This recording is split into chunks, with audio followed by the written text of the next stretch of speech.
নবী সাল্লাল্লাহু আলাইহি ওয়াসাল্লাম রক্তাক্ত অবস্থায়, ক্ষতবিক্ষত অবস্থায়, তার পাশে যায়েদ ইবনে হারেসা রাদিয়াল্লাহু আনহু, তারা আল্লাহ রাব্বুল আলামিনের কাছে দোয়া করতেছেন। এই দোয়াটার নাম হচ্ছে মজলুমের দোয়া, দুর্বলের দোয়া। কিসের দোয়া? দুর্বলের দোয়া। দোয়ার শব্দগুলো এমন ছিল, আল্লাহুম্মা ইন্নাকা তাসমাউ কালামি, আল্লাহুম্মা ইন্নাকা তাসমাউ কালামি, হে আল্লাহ নিশ্চয়ই নিশ্চয়ই আপনি আমার কথা শুনছেন। আমাদের নবীজি বলছেন আল্লাহুম্মা ইন্নাকা তাসমাউ কালামি, আল্লাহ আপনি নিশ্চয়ই আমার কথা শুনছেন। ওয়া তারা মাকানি, এবং আমার যে মাকান, আমার অবস্থা আপনি দেখছেন। ওয়া তা'লামু সিররি ওয়া আলানিয়াতি, আল্লাহ আপনি আমার বাহিরের অবস্থাও জানেন, ভিতরের অবস্থাও জানেন। আমার বাহিরের হালত আপনি জানেন, ভিতরের হালত আপনি জানেন, প্রকাশ্য অবস্থা আপনি জানেন, গোপন অবস্থা আপনি জানেন। তা'লামু সিররি ওয়া আলানিয়াতি লা ইয়াখফা আলাইকা শাইউন মিন আমরি, আমার কোনো কাজই আপনার কাছে গোপন না। আসলে আমার কি হালত, কি অবস্থা, আমার উপর দিয়ে কি গেছে, কি গেল, কি প্রকাশ্য, কি গোপন, কি সত্য, কি মিথ্যা, আল্লাহ আপনি সব জানেন। বলা কথা না বলা কথা সব আপনি জানেন। তা'লামু সিররি ওয়া আলানিয়াতি লা ইয়াখফা আলাইকা শাইউন মিন আমরি। এরপরে নবীজি বলছেন ওয়ানাল বাইসুল ফাকিরুল মুস্তাগীথুল মুস্তাজির আল ওয়াজিলুল মুশফিকুল মুকির আল মু'তারিফু বিযানবি। এক একটা শব্দ কিভাবে বলবো আপনাদেরকে, আমার কাছে ভাষা নেই। আল্লাহ আমি দুর্দশাগ্রস্ত, আমি ফকির, আমি জিল্লতের শিকার, আমার অপরাধ আমি চিনতে পেরেছি। মানে এমন এমন শব্দ যেটা যেটা একজন নবী ছাড়া কারো মুখ দিয়ে বের হওয়া সম্ভব না। এমন এমন শব্দ যেটা ওহী ছাড়া সম্ভব না। আসআলুকা মাসআলাতাল মিসকিন, মিসকিনরা যেভাবে তোমার কাছে চায় আল্লাহ আমি সেভাবে তোমার কাছে চাচ্ছি। ওয়া আবতাহিলু ইলাইকা ইবতিহালাল মুযনিবিদ যালিল, একজন মানুষকে যখন অপদস্থ লাঞ্ছিত করা হচ্ছে, সেই মানুষ যেভাবে আপনার কাছে চায় আমি সেইভাবে আপনার কাছে চাচ্ছি। আরো অনেক শব্দ আছে, মাঝখানে লাইন আছে। একটা জায়গা আছে অনেক বড় দোয়া, আল্লাহুম্মা ইয়া খায়রুল মাসউলিন ইয়া খায়রুল মু'তিন ইলাইকা আশকু দু'ফা কুওয়াতি। এই অংশটা সব কিতাবেই আছে সিরাতের। আল্লাহুম্মা ইলাইকা আশকু দু'ফা কুওয়াতি, আল্লাহ আমি তোমার কাছে আমার শক্তির অক্ষমতা প্রকাশ করতেছি। মানে আমার তো শক্তি নাই এখন, তাই পাশে আমার সাথে এগুলো করলো, আমার তো শক্তি নাই এখন, আমার এই শক্তির অক্ষমতা আল্লাহ আমি তোমার কাছে প্রকাশ করতেছি।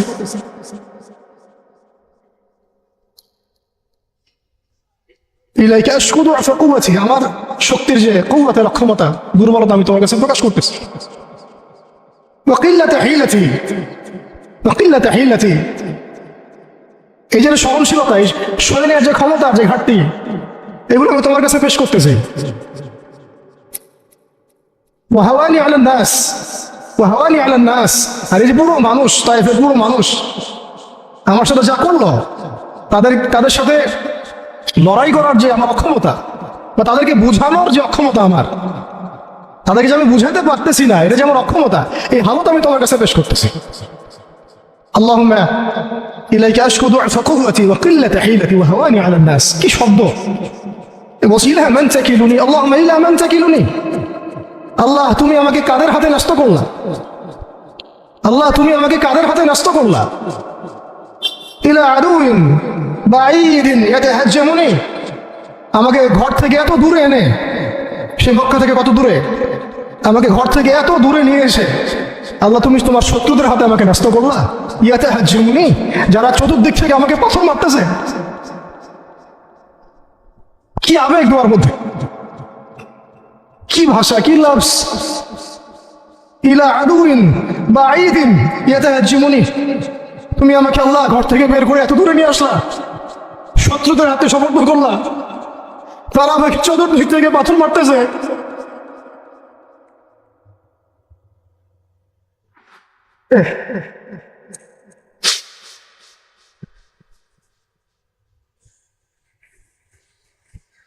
আমি লা করিবিন মাল্লাকতাহু আমরি, পরে নবীজি বলছেন আমি লা করিব, নাকি আমাকে কাছের মানুষদের হাতে নিয়ে আসছো আল্লাহ, আল্লাহ তুমি কি আমাকে কাছের মানুষদের হাতে উঠাই দিছো? মাল্লাকতাহু আমরি, যারা আমার ভালো মন্দের কাজের মালিক হয়ে গেছে। এইভাবে দোয়া করতে লাগলেন নবী সাল্লাল্লাহু আলাইহি ওয়াসাল্লাম। যায়েদ বিন হারেসা রাদিয়াল্লাহু আনহু শামিল আছেন এখানে। তারপর নবীজি বলছেন ইল্লা তাকুন সাখিতুন আলাই ফালা উবালি, আল্লাহ এত কিছুর পরে যদি তুমি আমার প্রতি অসন্তুষ্ট না হও, আমার কিছুই যায় আসে না। আল্লাহ এত কিছু হয়ে গেল, এরপরে যদি তুমি আমার উপর অসন্তুষ্ট না হও, অন্তত আমার কিছুই যায় আসে না। আলহামদুলিল্লাহ, ইল্লাম তাকুন সাখিতান আলাইহি ফালা উবালি। তুমি যদি আমার উপর আল্লাহ অসন্তুষ্ট না হও, তোমার কাছে আমি ঠিক থাকতে পারি, তোমার কাছে আমার অবস্থান ঠিক থাকে, আল্লাহ ফালা উবালি, আমি এসবের কোনো কিছুর পরোয়া করি না। কিভাবে বুঝবেন এই ভাষা শব্দটা? ঠিক এইরকম শব্দেই দোয়া করেছিলেন খুবাইব রাদিয়াল্লাহু আনহু যখন তাকে শুলে চড়ানো হবে, এবং তিনি তখন শুলদণ্ড অনেক কঠিন, জীবন্ত একটা মানুষকে মেরে ফেলা, পিছন দিক থেকে লোহা আছে না, এগুলো এগুলো প্রবেশ করে মাথা দিয়ে বের করে দেয়। শুলদণ্ড খুবাইব বিন আদি রাদিয়াল্লাহু আনহুকে শুল দেওয়া হয়েছে। এটা রাজির ঘটনা, সিরাতে পড়বেন, রাজির ঘটনা। ট্র্যাপে ফেলে তাকে হত্যা করা হয়েছে। যখন তাকে শুলে দেওয়া হচ্ছে তখন তাকে বলা হয়েছে যে তোমার জায়গায় যদি মুহাম্মদকে হত্যা করা হয় তুমি কি খুশি হবে? তোমাকে ছেড়ে দিয়ে যদি মুহাম্মদকে হত্যা করা হয়? বলছে যে আমার জায়গায় মুহাম্মদকে হত্যা করা তো দূরের কথা, সাল্লাল্লাহু আলাইহি ওয়াসাল্লাম, তার একটা লোম বাঁকা হোক আমি সেটাও চাই না, সেটাও সহ্য করতে পারবো না। এরপর তিনি বলছিলেন, এই যে আমি বললাম ইল্লাম তাকুন সাখিতান আলাইহি ফালা উবালি, এরকম দোয়া খুবাইব রাদিয়াল্লাহু আনহু করেছেন। তিনি বলছিলেন তখন লাস্তু উবালি হিনা উকতালু মুসলিমান, লাস্তু উবালি হিনা উকতালু মুসলিমান, যখন আমাকে মুসলমান হিসেবে শহীদ করে দেওয়া হচ্ছে আমি কোনো পরোয়াই করি না। যখন আমাকে মুসলমান হিসেবে শহীদ করে দেওয়া হচ্ছে আমি আর কোনো পরোয়াই করি না। লাস্তু উবালি হিনা উকতালু মুসলিমান আলা আই শাক্কিন কানা ফিল্লাহি মাসরাই, আমাকে হত্যা করার সময় যেদিকেই তোমরা পাশ ফিরাও না কেন, ওই পাশ আল্লাহর জন্য। ওয়াযালিকা লিল্লাহ ওয়াযালিকা যাত লিল্লাহি ওয়া ইয়াশা, আর তিনি তো এমন জাতের ইলাহ, এমন ইলাহ, তিনি একজন, আল্লাহর কথা বলা হচ্ছে, তিনি এমন একজন ইলাহ, তিনি যদি চান ইউবারিক আলা ফি কুল্লি শিলুইন মুমাজ্জাহ, তিনি আমার কেটে ফেলা প্রত্যেকটা হাড়ে এবং মাংসে বরকত দিয়ে দিবেন। এইভাবে তাকে হত্যা করা হয়েছে। খুবাইব রাদিয়াল্লাহু আনহু প্রতারণা করে ট্র্যাপে ফেলা হয়েছে। এরকম বীরে মাওনা ঘটনা ঘটছে, এরকম 70 জন সাহাবীকে ট্র্যাপে ফেলে হত্যা করে দেওয়া হয়েছে। আপনারা সতর্ক থাকবেন। এই ঘটনার পরে বহু ঘটনা হয়েছে, সিরাতে হিজরত হয়েছে। উম্মে আইমান একজন সাহাবী ছিলেন, কি নাম? নবী সাল্লাল্লাহু আলাইহি ওয়াসাল্লামের অনেক প্রিয়ভাজন। তিনি নবী সাল্লাল্লাহু আলাইহি ওয়াসাল্লামকে ভরণ পোষণ লালন পালন করেছেন, কিন্তু তিনি দেখতে কালো ছিলেন। খুব সুন্দরী নারী যেমন এমন না, ঠিক আছে? তিনি ওই দাসের শ্রেণীর মধ্যে ছিলেন, তাকে তো সবাই সচরাচর বিয়ে করতে যাচ্ছে না।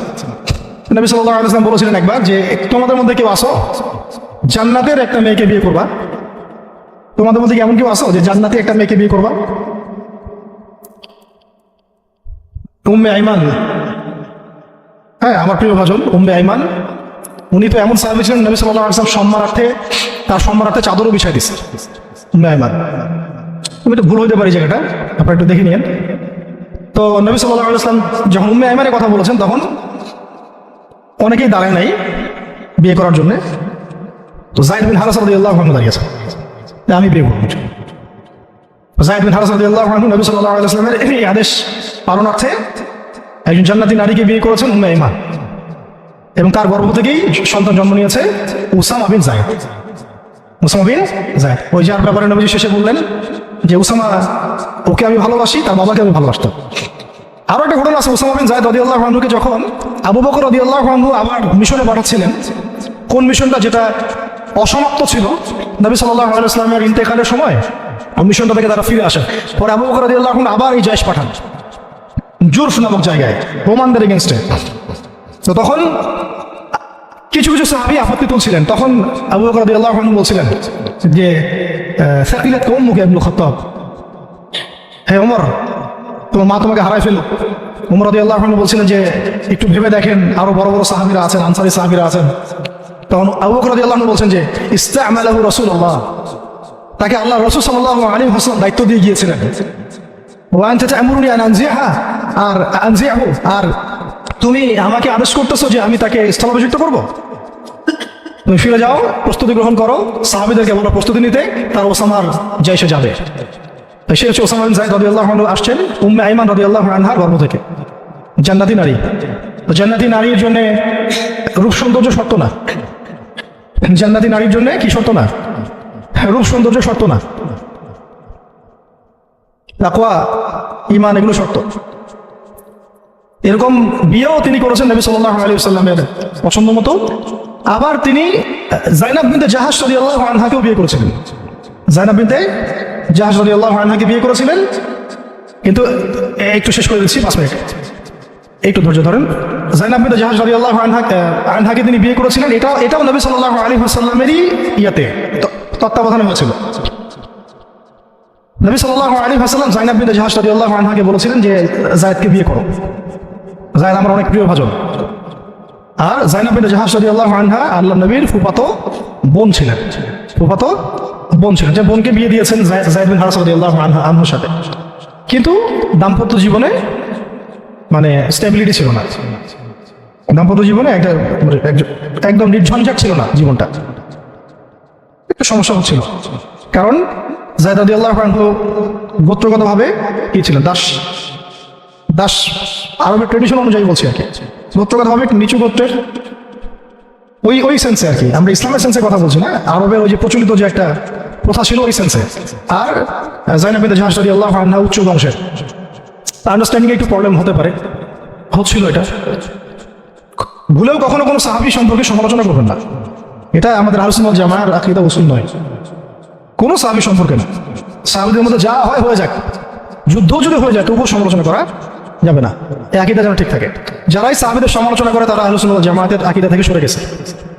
তো এখানে সাহাবীদের কোনো সমালোচনার সুযোগ নেই। কিন্তু দাম্পত্য জীবনে মনোমালিন্য হচ্ছিল, এটা খুব স্বাভাবিক বিষয়। বহু সাহাবীর জীবনে এমন অনেক ঘটনাই ঘটেছে, একাধিক বিয়ে, একাধিক তালাক, একাধিক অনেক কিছু হয়েছে। মানুষ হতে পারে, কখনো ভ্যালিড কারণ থাকতে পারে, কখনো মানুষ শয়তানের প্ররোচনা থাকতে পারে, কখনো জিন শয়তানের প্ররোচনা থাকতে পারে, কখনো আরো অন্য কিছু হতে পারে। তো যাই হোক, এখন তালাক হয়ে গেছে। যায়েদ বিন হারেসা রাদিয়াল্লাহু আনহু যায়নাব বিনতে জাহাশ রাদিয়াল্লাহু আনহাকে তালাক দিয়ে দিয়েছে। এরপরে নবী সাল্লাল্লাহু আলাইহি ওয়াসাল্লাম বিয়ে করেছেন যায়নাব বিনতে জাহাশ রাদিয়াল্লাহু আনহাকে। এইটা নিয়ে আরবের মধ্যে একটু কথা ছড়াছড়ি হচ্ছিল যে পালক পুত্রের স্ত্রীকে বিয়ে করেছে। আরবের মানুষ এটা নিয়ে কানাঘুষা করছিল। তখন আল্লাহ রাব্বুল আলামিন আয়াত নাযিল করেছিলেন, সূরা আহজাবের মধ্যে আছে, এই মুহাম্মদ সাল্লাল্লাহু আলাইহি ওয়াসাল্লাম তোমাদের মধ্যে কোনো পুরুষের পিতা নন, মা কানা মুহাম্মাদুন আবা আহাদিন মির রিজালিকুম ওয়ালাকিন রাসূলুল্লাহি ওয়া খাতামুন নবিয়্যিন। আর এই সূরার মধ্যেই মনে হয় 37 নম্বর আয়াতে, 36 বা 37 নম্বর আয়াতের দিকে যায়েদ রাদিয়াল্লাহু আনহু এই ঘটনা আছে। যখন যায়েদ তালাক দিল, তুমি চক্ষু লজ্জা করলে, মানুষকে লজ্জা করলে, কিন্তু আল্লাহ রাব্বুল আলামিন বিধানদাতা, তিনি বিধান দিলেন যে পালক পুত্রের বিষয়টা আরবরা যেভাবে ডিল করে সেটা আল্লাহ রাব্বুল আলামিনের ওহী নয় বা আল্লাহ পাকের বিধান নয়। বিস্তারিত পড়তে পারবেন। তো এটাও একটা ঘটনা ঘটে গিয়েছিল। এরপর শেষ কথা হলো, শেষ যেটা পয়েন্ট সেটা হচ্ছে এরপরে 8ম হিজরতের 8ম বছর একটা বিশাল ঘটনা ঘটে গেল যে একজন সাহাবী, তার নাম হারিস বিন উমাইয়া, নাম কি? হারিস বিন উমাইয়া। তাকে নবী সাল্লাল্লাহু আলাইহি ওয়াসাল্লাম চিঠি দিয়েছেন, একটা চিঠি দিয়ে, শেষ অংশ, চিঠি দিয়ে তিনি পাঠিয়েছেন, যাও গাসসান নামক জায়গায় যাও। কোথায়? গাসসান, জর্ডান আছে না, জর্ডান, এই জর্ডানের একটা জায়গা হলো গাসসান। এই গাসসান নামক জায়গাটা, সেখানে একজন গভর্নর আছে, তার নাম সুরাহাবিল। কি নাম? তাকে পত্রটা দিবা, দিয়ে ইসলাম কবুল করতে বলবা। তো হারিস বিন উমাইয়া রাদিয়াল্লাহু আনহু গিয়েছেন। এবার এরা এত বেশি উদ্ধত ছিল, সাহাবীকে ধরে হত্যা করে দিয়েছে। নাউজুবিল্লাহ। তিনি কিন্তু রাষ্ট্রদূতকে হত্যা করা জঘন্য অপরাধ, এমনিতেই অপরাধ, তার মধ্যে রাসূলের রাষ্ট্রদূত সাহাবী, তিনি, তাকে এভাবে হত্যা করে দেওয়া হলো। কয়জন সাহাবীকে হত্যা করলো? কয়জন? এর আগে আমি একটা ঘটনা বলছিলাম না, বনু কাইনুকার ঘটনা। একজন নারী সাহাবীকে টিজ করেছিল, আরেকজন সাহাবী প্রতিবাদ করেছিলেন, সেই সাহাবীকে মেরে ফেলা হয়, হত্যা করা হয়, শহীদ করা হয়। নবী সাল্লাল্লাহু আলাইহি ওয়াসাল্লাম পুরা বনু কাইনুকার সাথে যুদ্ধ করেছেন। এখানেও দেখেন একজন সাহাবী হারিস বিন উমাইয়া রাদিয়াল্লাহু আনহুকে হত্যা করা হলো। এবার নবী সাল্লাল্লাহু আলাইহি ওয়াসাল্লাম 3000 সেনাবাহিনী গঠন করলেন। কত হাজার? আচ্ছা, এখন শুনেন, আমি একটা দলিল দিতে চাইলাম যে দেখেন, সারা বিশ্বে চায়নার কথা বলেন, সিরিয়ার কথা বলেন, রোহিঙ্গাদের কথা বলেন, আরাকানের কথা বলেন, আপনি কাশ্মীরের কথা বলেন, আফগানের কথা বলেন, তারপরে এই যে আফ্রিকার কন্টিনেন্টের কথা বলেন, আফ্রিকা, মালি, নাইজেরিয়া, সোমালিয়া, আর মধ্যপ্রাচ্যের কথা কি বলবো, Yemen, Libya, Jordan, Lebanon, Palestine, Gaza, এই সারা বিশ্বে যত মুসলমান আছে তাদের মধ্যে কত লক্ষ মুসলমানকে হত্যা করার পরেও এই সিদ্ধান্ত এখন উম্মাগতভাবে আমরা নিতে পারি নাই, যেটা নবী সাল্লাল্লাহু আলাইহি ওয়াসাল্লাম বনু কাইনুকার এগেনস্টে নিয়েছিলেন আর এই রোমানদের এগেনস্টে নিয়েছিলেন। একজন নারী সাহাবীকে শ্লীলতাহানি করা, আর একজন সাহাবী তাকে বাঁচাতে এসে তার পক্ষে প্রতিবাদ করায় তাকে হত্যা করা, এবং নবী সাল্লাল্লাহু আলাইহি ওয়াসাল্লাম পুরো বনু কাইনুকাকে উচ্ছেদ করলেন। এখানে সুরাহবিল কি করেছে? একজন সাহাবীকে হত্যা করেছে। রাষ্ট্রদূত হারিস বিন উমাইয়া নবী সাল্লাল্লাহু আলাইহি ওয়াসাল্লাম 3000 সৈন্য পাঠিয়ে দিচ্ছেন। আর এখন উম্মার দিকে তাকান, যে রাষ্ট্রগুলোর কথা আমি বললাম আমাদের সব জায়গায়, আমাদেরটা অন্যভাবে ডিল করি আমরা, বাইরের সব রাষ্ট্রগুলো, এই রাষ্ট্রগুলোতে কত হাজার সৈন্য না, কত হাজার নিরপরাধ মুসলিমকে হত্যা করা হচ্ছে। সংখ্যাটা কি হাজারে না লাখে? কত হাজার বা লাখ বাচ্চাদেরকে হত্যা করা হচ্ছে, কত হাজার বা লাখ মা বোনদেরকে হত্যা এবং ধর্ষণ করা হচ্ছে। তারপরে উম্মাগতভাবে আমরা এখন এই সিদ্ধান্তে আসতে পারি নাই, যে সিদ্ধান্ত নবী সাল্লাল্লাহু আলাইহি ওয়াসাল্লাম তাৎক্ষণিক নিয়ে ফেললেন।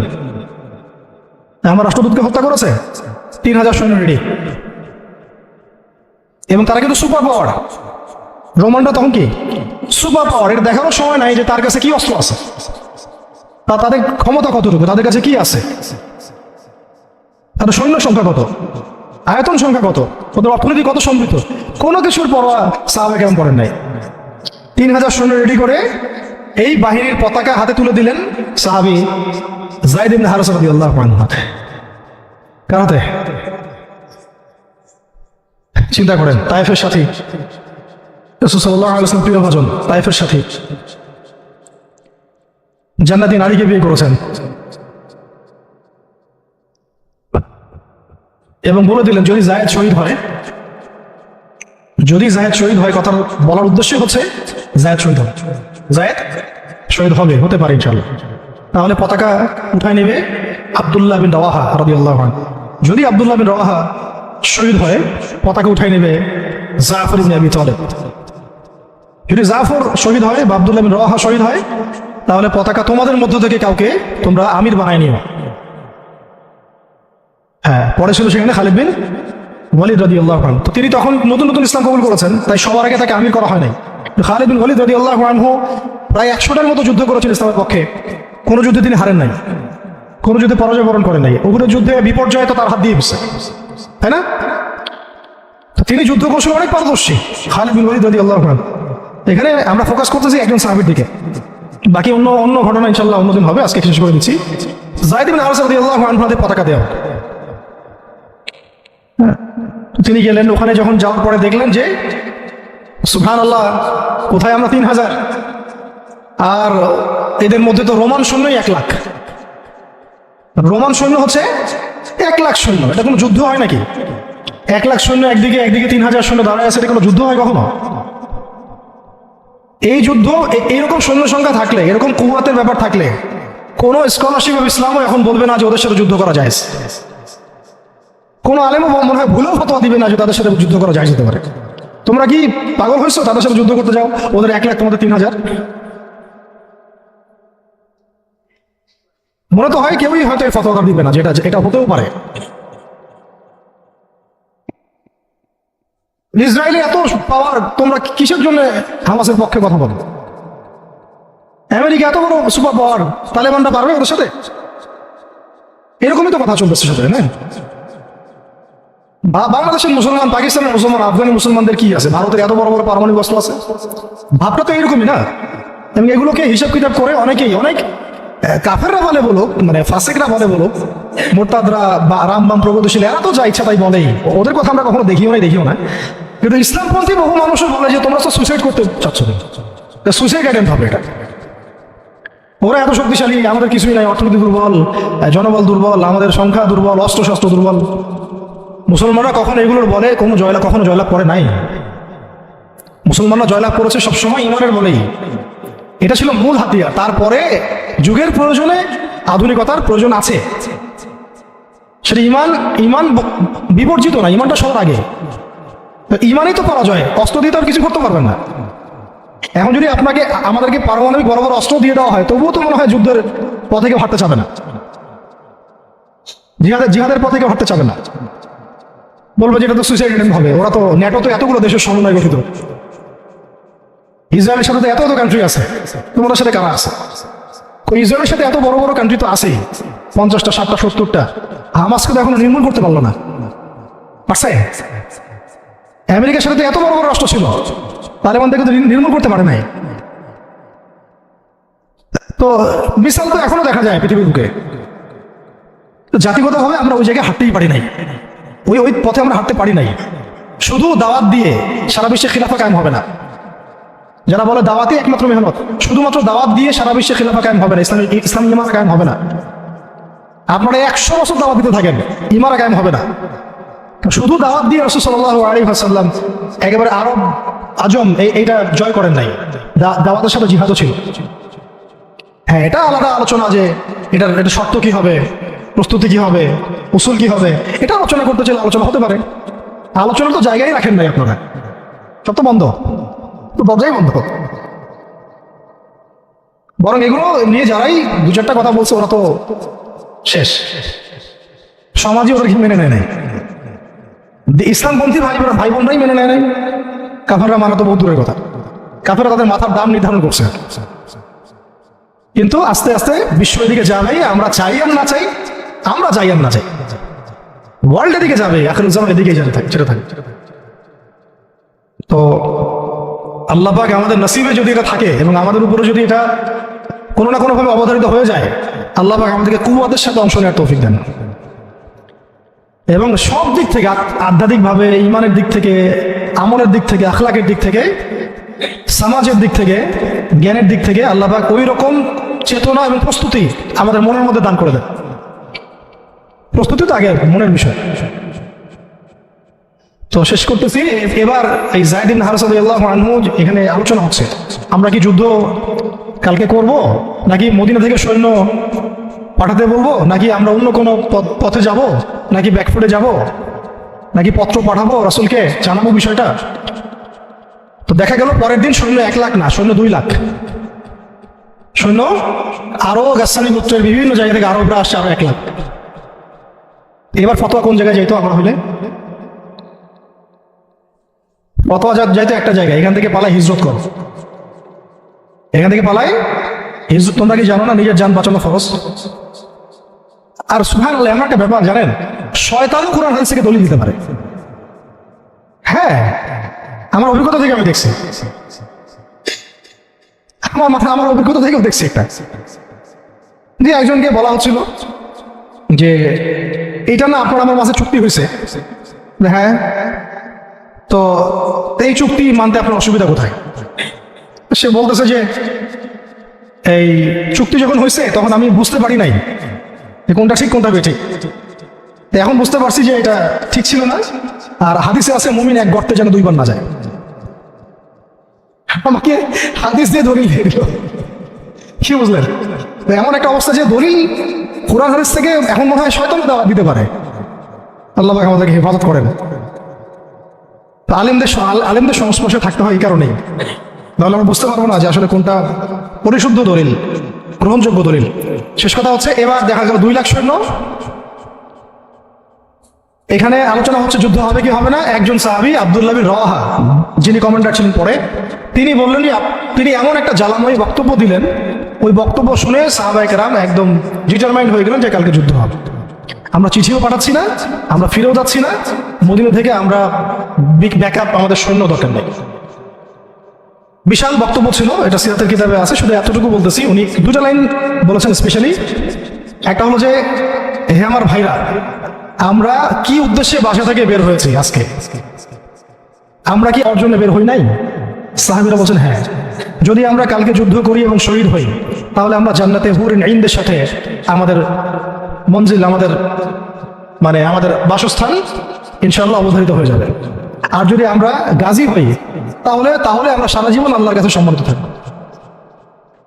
আর যদি আমাদের দেহকে কেটে দ্বিখণ্ডিত করে ফেলা হয়, তো এটার জন্যই তো আমরা বাসা থেকে বের হয়েছি। এরকম কয়েকটা কথা উনি বললেন, অল্প কথা। কোনো সাহাবী আর দ্বিতীয় কোনো বাক্য ব্যয় করলেন না। ঠিক আছে, কালকে যুদ্ধ হবে। এমন রক্তক্ষয়ী যুদ্ধ হয়েছে, এই 2 লাখের এগেনস্টে 3000 নিয়ে সৈন্যদেরকে এমনভাবে বিন্যাস করেছেন সাহাবায়ে কেরাম, ওদের চোখে মনে হচ্ছিল যে মুসলিমরা অনেক।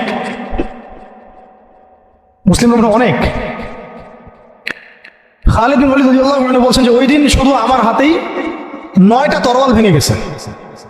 আর কাফেরদেরকে মারতে মারতে মারতে মারতে এমন একটা অবস্থা হয়েছে আমার 9টা তরোয়াল ভেঙেই গেছে। তাহলে কতজন কাফেরকে তিনি জাহান্নামে পাঠাইছেন সেটা আপনারা চিন্তা করছেন। শেষে ছোট নাকি একটা ইয়ামেনের চাকু ছিল, ওই ছোট একটা চাকু দিয়ে আমি যুদ্ধ করছি। এটা বলছেন কে? খালিদ বিন ওয়ালিদ রাদিয়াল্লাহু আনহু। প্রথমে পতাকা যায়েদ বিন হারেসা রাদিয়াল্লাহু আনহু হাতে ছিল। ওনার ঘোড়া উনি ছুটিয়েছেন, শত্রু বাহিনীর যে এই সারিগুলো, কাতারগুলো, এটাকে ভেদ করে সামনে চলে গেছেন। তার যতগুলো আঘাত সবগুলো দেহের সামনের দিকে বেশি, পিছন দিকে নাই। আর পিছন থেকে আক্রমণ করতে তাকে পারতেছে না।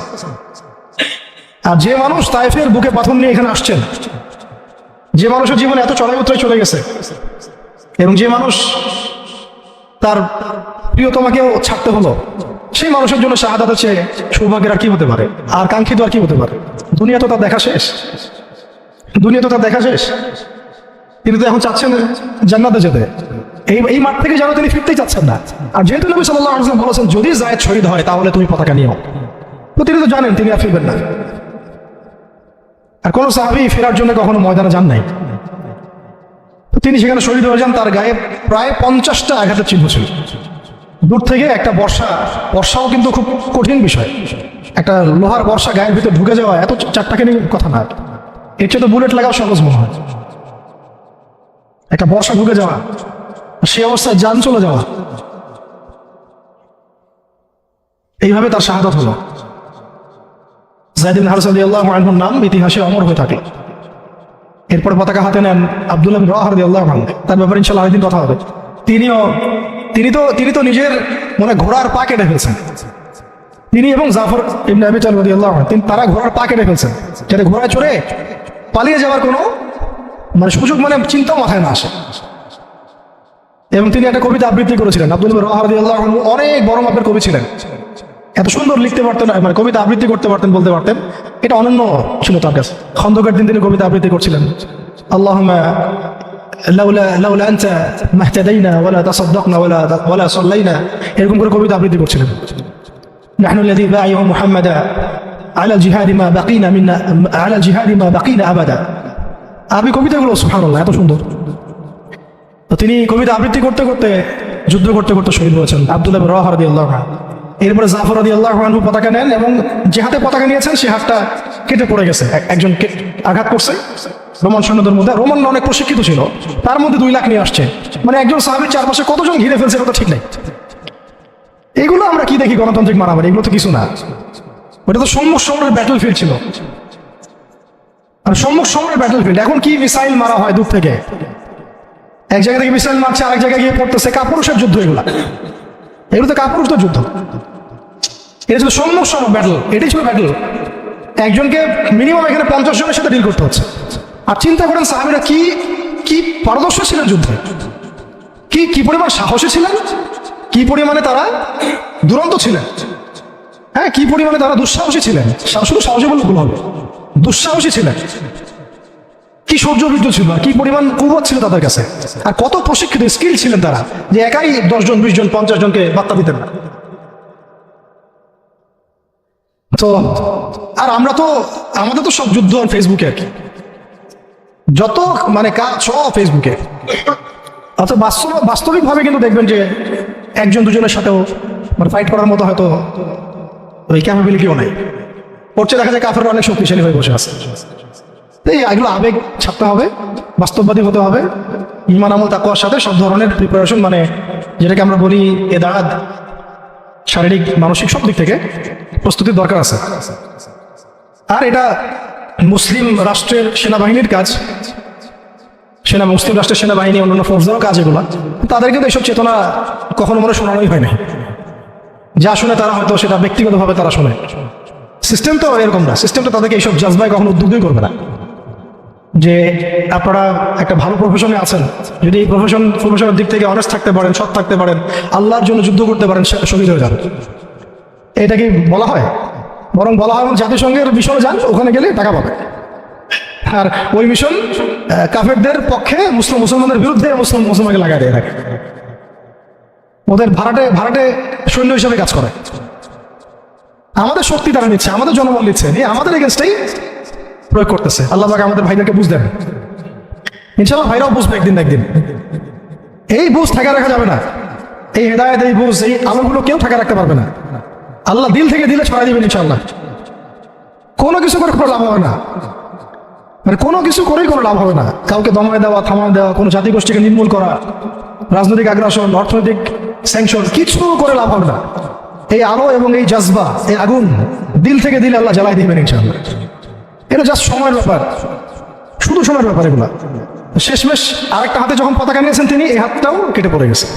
অবস্থা চিন্তা করেন, তখন তিনি বুকের সাথে পতাকাটাকে এইভাবে জড়ায় ধরে রাখছেন। কে? জাফর ইবনে আবি তালিব রাদিয়াল্লাহু আনহু। ব্যাস, তারপরে কাফের কয়েকজন এসে তাকে দ্বিখণ্ডিত করে ফেলে। জর্ডানে এখনো তাদের রওজা কবর এখনো আছে, তাদের কবর এখনো ওখানেই আছে, মতা প্রান্তরেই আছে। এইভাবে মুসলিমদের মধ্যে শহীদ হয়েছে মাত্র 12 জন সাহাবী। মাত্র 12 জন সাহাবী শহীদ হয়েছেন এই যুদ্ধে, মুতার যুদ্ধে। আর আমি তো বললাম খালিদ বিন ওয়ালিদ রাদিয়াল্লাহু আনহু একাই 9টা তরোয়াল ভাঙছেন। এরপরে পতাকা হাতে নেন খালিদ ইবনে ওয়ালিদ রাদিয়াল্লাহু আনহু। এবং তিনি এমনভাবে সাহাবীদেরকে ফাংশন করেছেন যে যুদ্ধও করছেন, আবার ব্যাকফুটেও আসছেন, আবার সামনে যান, আবার পিছনে আসেন, সামনে শূন্য, পিছনে শূন্য, সামনে ডানেরটা বামে, বামেরটা ডানে। ওরা হকচকায় গেছে, মনে করছে যে মনে হয় অনেক ফোর্স মনে হয় পিছন থেকে আসতেছে।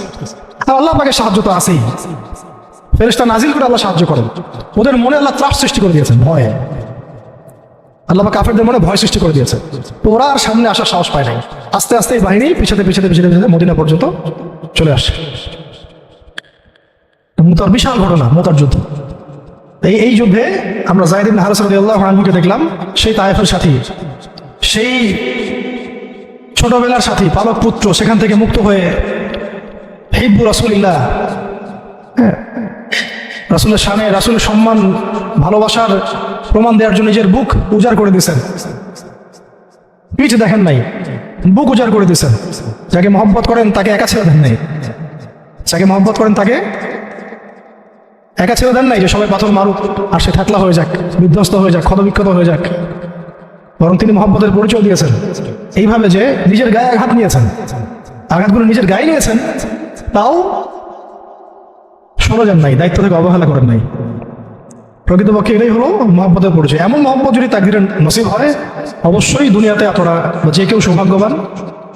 আর যদি এটা নসিব না হয়, এটাও একদিক থেকে আপনি সৌভাগ্যবান যে আপনি দুনিয়ার আসল হাকিকত বুঝতে পেরেছেন, যে পরকালটা ঠিক এমনই হবে, পরকালটা ঠিক এমনই হবে, কবরটা এমনই হবে, হাসরটা এমনই হবে, মিজানটা এমনই হবে, পুলসিরাতটা এমনই হবে। ইয়াউমা ইয়াফিরুল মারউ মিন আখিহি ওয়া উম্মিহি ওয়া আবিহি ওয়া সাহিবাতিহি ওয়া বানিহি লিকুল্লি ইমরিন মিনহুম ইয়াউমাইযিন শানিয়্যুন।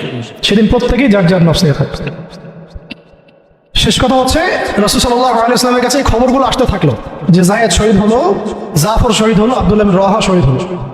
নবী সাল্লাল্লাহু আলাইহি ওয়াসাল্লাম ছুটে গিয়ে যায়েদ রাদিয়াল্লাহু আনহুর ছোট্ট মেয়েকে কোলে নিয়েছেন, নিয়ে কান্না শুরু করছেন। সাহাবীরা বলছেন, ইয়া রাসূলুল্লাহ, আপনিও কান্না করেন? নবীজি বলছেন যে এটা রহমত, আল্লাহর রহমত। আল্লাহ পাক যাকে ইচ্ছা তাকে এই রহমত দেন, কাঁদতে পারাটাও রহমত। এরপরে নবীজি একটা দোয়াও করতেন এই সময়, না মানে নবী একটা দোয়াও করতেন প্রায়, আল্লাহুম্মা উরযুকনি, আল্লাহুম্মা ইজআলনি, না আল্লাহুম্মা উরযুকনি, একটু দেখতে হবে এই শব্দটা। আইনাইনি হাত্তালাতাইন তাসকিয়ানি আল-কলবা বিযুরুফি আদ-দাম'i মিন খাশিয়াতিক ক্বাবলা আন তাকুনা আদ-দুমু'ু দামান ওয়া আদরাসু জামরা। আল্লাহ আমাকে এমন দুটো চোখ দিও যে চোখ দুটো কাঁদতে পারে এবং সেই চোখের পানি দিয়ে কলব পর্যন্ত সিক্ত হয়ে যায়। ওই দিন আসার পূর্বেই, যেদিন চোখের পানি রক্তে পরিণত হবে আর দাঁতের মাড়িগুলো আগুনে পরিণত হবে। কি ওয়ার্ড দেখছেন, কি শব্দ খেয়াল করছেন? ওই দিন আসার পূর্বেই আল্লাহ, যেদিন চোখের পানি পরিণত হবে রক্তে আর দাঁতের মাড়ি পরিণত হবে আগুনে, অঙ্গারে। তো এরপরে জাফর রাদিয়াল্লাহু আনহু অন্যান্য সাহাবীদের বাচ্চাদেরকে তিনি আদর করতে লাগলেন। রাসূল সাল্লাল্লাহু আলাইহি ওয়াসাল্লাম তো অনেক নরম দিলের মানুষ ছিলেন, রাহমাতুল আলামিন। তো উনি তো রাতের বেলা তাহাজ্জুদের নামাজ পড়লেও বাচ্চাদের মতো কান্না করতে। এখন একটু পরে মুচকি হাসলেন, এটা শেষ কথা, একটু পরে মুচকি হাসলেন আকাশের দিকে তাকিয়ে। সাহাবীরা বললেন, ইয়া রাসূলুল্লাহ সাল্লাল্লাহু আলাইহি ওয়াসাল্লাম, আপনি হাসছেন কেন? নবী সাল্লাল্লাহু আলাইহি ওয়াসাল্লাম বললেন যে আমি দেখলাম যে ফেরেশতাদের সাথে জাফর বিন আবু তালেব রাদিয়াল্লাহু আনহুকে আল্লাহ রাব্বুল আলামিন জান্নাতে একটা উঁচু মাকাম দিয়েছেন এবং সেখানে সে উড়ে বেড়াচ্ছে এবং ফল খেয়ে বেড়াচ্ছে। আর আল্লাহ রাব্বুল আলামিন তার ওই কেটে যাওয়া দুই হাতের বদৌলতে বিনিময়ে আল্লাহ পাক তাকে দুইটা পাখা দিয়ে দিয়েছে। এরপর থেকে তার নাম হলো জাফর আত-তাইয়ার। জাফর আত-তাইয়ার। এগুলো ছিল দুনিয়ার হাকিকত। তারা দিন দুনিয়া আখিরাত এগুলো বুঝতেন। এগুলো ছিল মহব্বত, পাশে থাকা, সাথে থাকা এবং জীবনের লক্ষ্য উদ্দেশ্য। আমাদের জন্য এটাই ভালো হবে যে আমরা যারা এখনো আল্লাহ পাকের দিনের পথে আছি, আল্লাহ পাক আমাদেরকে হেদায়েত দিয়েছেন, সত্য মিথ্যা চেনার তৌফিক দিয়েছেন। আর কাল বিলম্ব না করে আল্লাহর দিনের দিকে ফিরে আসা, তওবা করা, ইস্তেগফার করা, নিজের জীবনকে গুছিয়ে নেওয়া, একদম যা প্রস্তুতি দরকার সব ধরনের প্রস্তুতি গ্রহণ করা, পড়াশোনা, আখলাক, ওলামা ইকরামের সোহবত, অর্থনৈতিক প্রিপারেশন, পারিবারিক বলেন, ইত্যাদি ইত্যাদি, শারীরিক জামাবদ্ধ দাওয়াত, তাবলীগ, মেহনত এবং জিহাদের জজবাও রাখা, এবং সামনের দিনগুলোর ব্যাপারে সতর্ক থাকা, আশাবাদীও থাকা এবং দোয়া বেশি বেশি করতে থাকা। ইনশাআল্লাহ তাআলা সামনে এমনও সময় আসবে যে অনেক সংগ্রাম, রক্ত, অন্ধকারের পরে কিন্তু একটা আলোর আভাস আমরা পাচ্ছি। আমরা কিন্তু একটা আলোর আভাসও পাচ্ছি এবং এই আলো, এই জজবা, এই আগুন আস্তে আস্তে আল্লাহ পাক পুরো জাতির কলব থেকে কলবে ছড়াই দিবেন ইনশাআল্লাহ। আর আমাদের বহু ল্যাকিংস আছে, আমাদের প্রচুর ল্যাকিংস আছে। পড়াশোনার গ্যাপস আছে, ইমানের, আখলাকের, আমলের সমস্ত দিক থেকে অনেক গ্যাপস আছে না? এই গ্যাপসগুলো আল্লাহ পূরণ করে দিতে পারেন মুহূর্তেই। এই গ্যাপসগুলো আল্লাহ পাক দোয়ায় পূরণ করে দিতে পারেন, ইস্তেগফারে পূরণ করে দিতে পারেন। আল্লাহ কবুল করলে আল্লাহ পাক সব কিছু ব্যবস্থা করে দিতে পারেন। আমাদের সেই খালেস নিয়াত রাখতে হবে, সেই জজবাও থাকতে হবে এবং দোয়ার সাথে চেষ্টাও থাকতে হবে, এবং অবশ্যই সবর করতে হবে। একদিনে কোনো কিছু হাসিল হবে না। সামনে যত বাধা বিপত্তি আসুক, বাঁচি মরি কি হয় না হয়, যত রকম বাধা বিপত্তি আসুক না কেন, লক্ষ্য থেকে সরে যাওয়া যাবে না। নিজেকেও হাঁটতে হবে, নিজের ওই সাথী ভাইদেরকে নিয়েও হাঁটতে হবে। এবং আমরা চাই এখন যায়েদ ইবনে হারেসা রাদিয়াল্লাহু আনহুর মতো এমন মানুষ, এমন প্রিয়জন, এমন কাছের মানুষ যারা নিজের বুকে পাথর নিবে কিন্তু মহব্বতের মানুষের গায়ে পাথর লাগতে দিবে না। প্রকৃত ভালোবাসার নিদর্শন দিবে বদরের সাহাবীদের মতো, উহুদের সাহাবীদের মতো, খন্দক, খায়বার আর মুতার এই বীর সাহাবীদের মতো। তাদের হাতে ইতিহাস রচিত হয়েছে, যে ইতিহাসের এখন আমরা একটা অংশ হয়ে আছি, যে ইতিহাসের গল্প আমরা এখন শুনছি। এখন সময় আসছে উম্মার এই সংকটে ইতিহাসকে নতুন করে লেখা। ইতিহাস লিখতে হলে সেরকম কবুলিয়াত হাসিল করতে হবে।